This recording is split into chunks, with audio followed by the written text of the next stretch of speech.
Good morning. Hi. How are you? I'm good. You're working outside again? Yeah.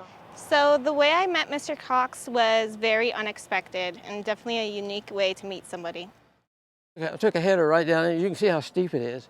But I came over here to check something. I can't remember what. I think I wanted to see if I had a sprinkler that was still working, which I didn't find. But anyway, I went right down into that mess there. I didn't have my phone, and my daughters are working, and I was cooking. It was probably about 110 on the ground. And I kept yelling, "Help! Help! I'm dying!" So I first approached his property for his water smart landscaping conversion to check it out and make sure it met all the qualifications. However, when I rang his doorbell, there was no answer. So I went to the backyard, and from there I saw two legs protruding out of the shrub. So it kind of took a turn. I looked up and saw the angel of mercy. She was pulling on my foot to get me out, and she dragged me through this ivy, I had to do it. I made sure he was okay in speaking. He was able to speak.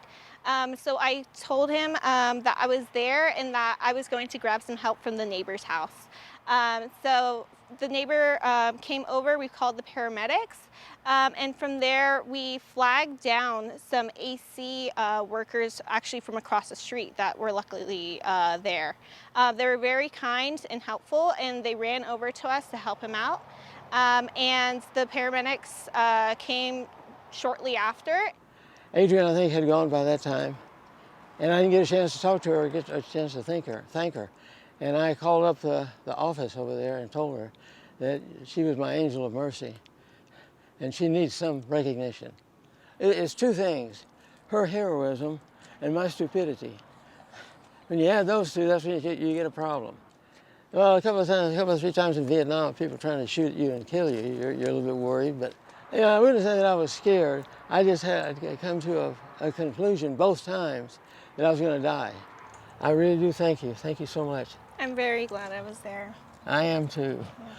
I'm very glad that I was able to be there for him, and hopefully we'll have a friendly relationship from now on, and he'll have a good perspective of what SNWA does. And hey, you did a great job on your conversion, so that's another plus. That's the most fun part of that. Yeah. So, for you to remember us and the Water Authority, we got you a little shirt. It says, "I lost my grass in Vegas" for you. that won't go anywhere except on my wall. Yeah, so that's for you, just a little gift. You guys are great.